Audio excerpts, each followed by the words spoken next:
Türkmenistanyň öňkü daşary işler ministri we baş diplomatlarynyň biri Batyr Berdiýew türkmen türmelerinde direksiz giten ady belli şahsiýetleriň biridir. 2003-nji ýylyň ýanwar aýynda geçirilen ýapyk suwtdan soň onuň ykbaly nämälim galýar. 3-nji oktýabrda Batyr Berdiýewiň 58 ýaşy dolýar. Şun Batyr Berdiýewiň hossarlary ony ýatlaýarlar we maşgalatyna raýdaşlyk bildirýärler.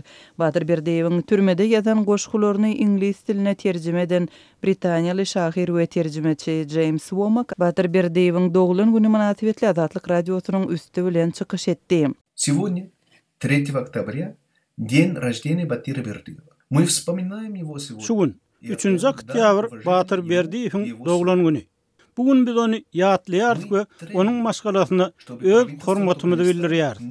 Biz Türkmenistanyň hökümetiniň zor bilen ýitirim edilmeleriň aýylgans praktikasyny etmegini we Batyryň hemde beýleki ýüzlerçe adamyň hukuklaryny berja etmegini, olaryň öz garyndaşlary bilen duşmagyna ruhsat bermegini, olar üçin medisina kömeginiň we aklawçylaryň el ýeterli bolmagyny üpçün etmegini talap edýär.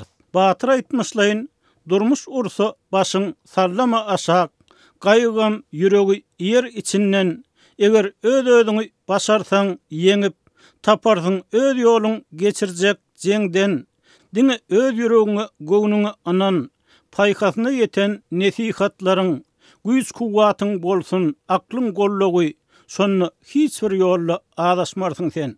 Batyr, doglan günüňiz gutly bolsun. Siz bilen.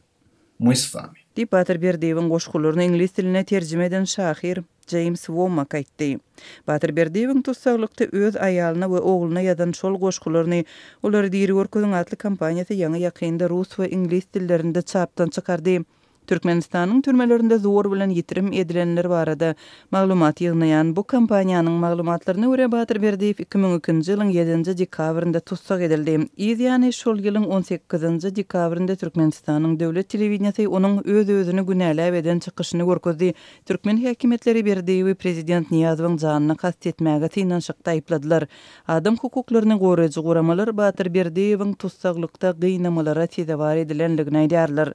Batyr Berdiýew 2003-nji ýylyň 21-nji ýanwarynda ýapyk suwd arkaly 25 ýyllyk iş ketildi.